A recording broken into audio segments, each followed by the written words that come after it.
Assalamualaikum warahmatullahi wabarakatuh. Baiklah, pada pertemuan kali ini kita akan membahas tentang asal-usul tata surya.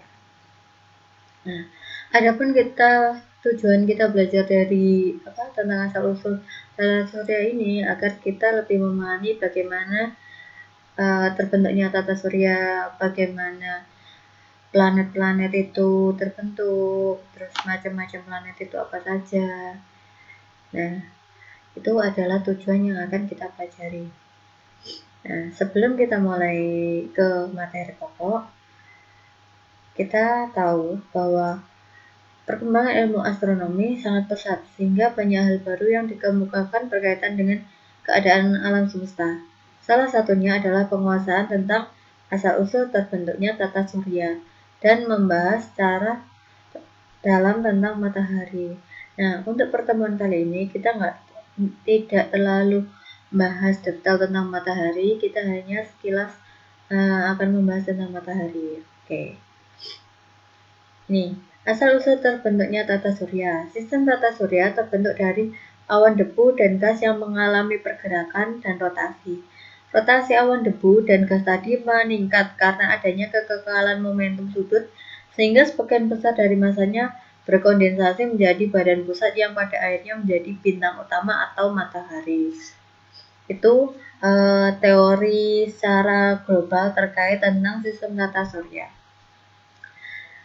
Akumulasi kondensasi ini ada yang terpisah lebih kecil, berputar mengelilingi massa yang lebih besar, yang kemudian akan menjadi planet, satelit, dan benda luar angkasa lain.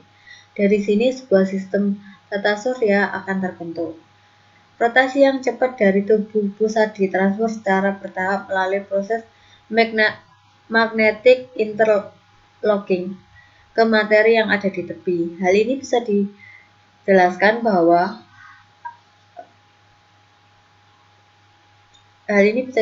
bahwa ini adalah alasan matahari berputar perlahan-lahan, bagian utama dari momentum sudut tata surya yang ditemukan di planet. Nah, seperti ini. Jadi, awalnya itu awan, kumpulan debu-debu, gas, debu, terus kemudian berputar, akhirnya dia akan bentuk seperti ini. Ini adalah teori yang menunjukkan terjadinya tata surya. Jadi kalau kita temui di kehidupan sehari-hari mungkin dari debu terus kemudian yang berputar, anggap aja debu itu jatuh di salju, kemudian berputar akhirnya akan menjadi bola raksasa kayak gitu.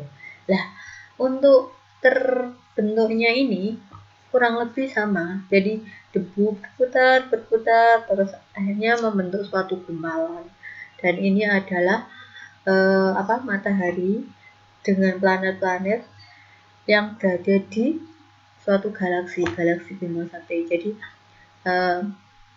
pertemuan sebelumnya kemarin kan sudah dijelaskan kalau ternyata di alam semesta itu galaksinya bukan cuma satu. Kita kan tahunya hanya satu galaksi yang ditempati oleh bumi, yaitu Bima Sakti. Sedangkan di alam semesta itu banyak ribu-ribu galaksi gitu. Nah, ini banyak hipotesa yang disusun oleh para ahli untuk menjelaskan bagaimana asal mula terjadinya tata surya. Cabang ilmu astronomi yang mempelajari asal-muasal tata surya itu dinamakan kosmologi. Ini sudah kita bahas di pertemuan kedua. Nah, terus pada abad ke-18 sudah diusulkan teori mengenai asal-usul tata surya. Tidak ada yang benar dari sebuah teori. Namun, pengajuan teori dilakukan dengan membandingkannya dengan fakta di lapangan dan temuan baru akibat perkembangan teknologi. Nah, fakta-fakta itu apa saja? Yang pertama, orbit planet paralel terhadap ekuator matahari. Orbit anggota tata surya yang sirkular, semua planet bergerak dalam arah berlawanan arah jarum jam. Nah, ini kayak itu loh, tawaf ya. Tawaf itu kan arahnya berlawanan dengan arah jarum jam. Justru kalau berputar berlawanan arah jarum jam itu kekuatannya semakin besar. Nah, itu kita tahu di materi listrik magnet. Kayak gaya Lorentz hukum apa namanya, yang kaidah tangan kanan itu kan gerakannya juga berlawanan arah jarum jam. Nah, di situ akan menimbulkan medan magnet yang besar. Nah, makanya kenapa kok planet terus apa namanya kita tawaf itu mengelilingi apa? Arahnya juga berlawanan dengan arah jarum jam kayak gitu. Planet yang juga berotasi dari arah berlawanan arah jarum jam kecuali Venus sama Uranus. Ini searah jarum jam. Planet terestrial dan planet Jovian yang memiliki karakteristik fisik dan kimia yang berbeda. Struktur satelit yang mengorbit planet mirip miniatur sistem tata surya. Nah, ini adalah teori-teori pembentukan tata surya. Di sini ada 4 teori yang akan dibahas. Yang pertama yaitu teori hipotesa nebula dan Laplace. Nah, salah satu teori asal-muasal tata surya adalah hipotesa nebula atau nebula hipotesis yang diusulkan oleh Immanuel Kant pada tahun 1755. Menurut teori ini, tata surya terbentuk dari nebula yang berotasi.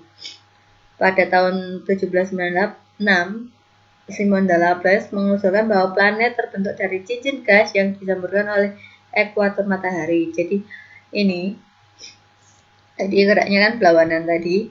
Terus kemudian ini nebula yang berotasi. Jadi nebulanya itu berotasi, terus mengalami pemipian, jadi lebih apa ya, kayak yang awalnya bulat akhirnya jadi elip, memipih sepanjang sumbu rotasinya. Terus kemudian yang C ini pembentukan bentuk lentikuler.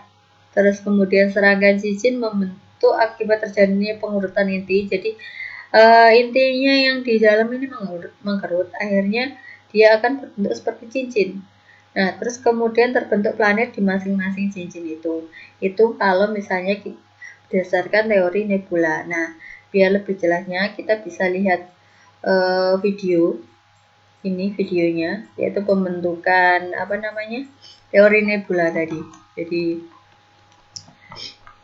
kita saksikan video ini.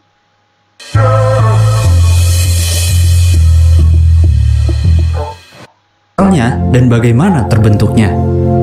Well, sudah 1 pekan channel Bicara tidak update video lagi.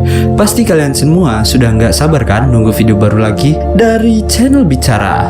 Oke, sekarang kita masih membahas tentang alam semesta dan astronomi, yaitu tentang nebula. Nebula merupakan satu dari miliaran objek yang ada di alam semesta yang menarik untuk dilihat dan diketahui. Namanya diambil dari bahasa Latin, nebulae, yang memiliki arti awan. Namun, nebula bukan berarti awan seperti di bumi. Mari mengenal nebula lebih jauh lagi dalam video kali ini. Oke? Tapi sebelum lanjut, ayo bersama-sama kita informasi yang seru. Banyak orang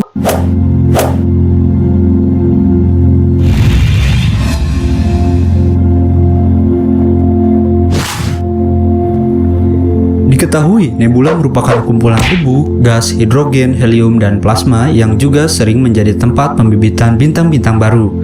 Dan selama berabad-abad yang lalu, manusia sempat salah menganggap sebuah galaksi yang jauh di sana sebagai nebula. Gas antar bintang atau nebula ini terdiri dari sebagian besar dari atom netral dan molekul, serta partikel bermuatan plasma seperti ion dan elektron. Gas ini sangat encer dengan kepadatan rata-rata sekitar 1 atom per sentimeter kubik. Pada dasarnya, sebuah nebula terbentuk ketika sebagian dari medium antar bintang mengalami keruntuhan gravitasi. Tarikan gravitasi membuat gas pada medium antar bintang menggumpal, membentuk daerah dengan kepadatan yang lebih besar. Banyak nebula atau bintang terbentuk dari keruntuhan gravitasi gas di medium antar bintang. Ketika material sebuah bintang runtuh oleh gravitasinya sendiri, bintang-bintang besar yang baru bisa terbentuk di tengah-tengah nebula, dan radiasi ultraviolet dari bintang-bintang baru ini akan mengionisasi gas di sekitarnya, sehingga awan antar bintang ini bisa terlihat pada panjang gelombang optik. Warna nebula juga memiliki berbagai macam, karena unsur yang mempengaruhi nebula itu sendiri akan selalu berbeda-beda. Ada juga nebula lainnya yang terbentuk sebagai hasil ledakan supernova, sebuah pergolakan kematian bintang raksasa yang berumur pendek. Material yang terlempar dari ledakan supernova kemudian terionisasi oleh energi pada intinya. dan menghasilkan nebula yang seperti kita lihat di alam semesta. Wow!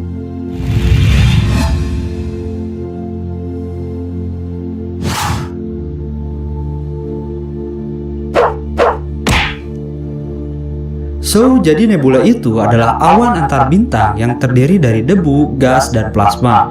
Awalnya, nebula adalah nama umum yang diberikan untuk sebuah objek astronomi yang membentang, termasuk galaksi di luar Bima Sakti. Namun setelah melakukan penelitian, ternyata nebula berbeda dengan galaksi. Jadi jangan sama-samakan ya, jika kalian melihat nebula, belum tentu itu adalah sebuah galaksi. Nebula juga memiliki banyak bentuk yang sangat unik, dari mulai bentuk kepiting sampai bentuk hewan yang lainnya. Namun, itu semua adalah bentuk interpretasi otak manusia yang mencocok-cocokkan dengan bentuk hewan. Namun sebenarnya nebula ya nebula, berbentuk begitu saja mengikuti kemana gaya pergi, maka gas nebula akan mengikutinya. Nebula ini juga bisa disebut sebagai awan luar angkasa, karena bentuknya gas. Bahkan jika kita sampai ke nebula itu sendiri, kita tidak akan pernah sadar bahwa kita pernah ada di dalam nebula itu. Sama seperti kita masuk ke dalam kabut, tidak akan pernah sadar kalau kita sudah ada di dalamnya. Kita hanya bisa menyadari ketika sekeliling kita terlihat jarak pandang yang sangat terbatas.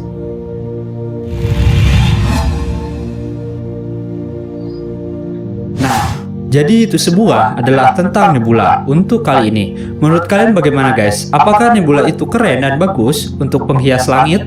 Sayangnya untuk melihat sebuah nebula dan mengamati nebula ini, kita akan sangat sulit jika melihat dengan mata telanjang. Nah, mungkin untuk video tentang nebula ini cukup sampai di sini dulu, oke? Jangan lupa subscribe bagi yang belum, karena video selanjutnya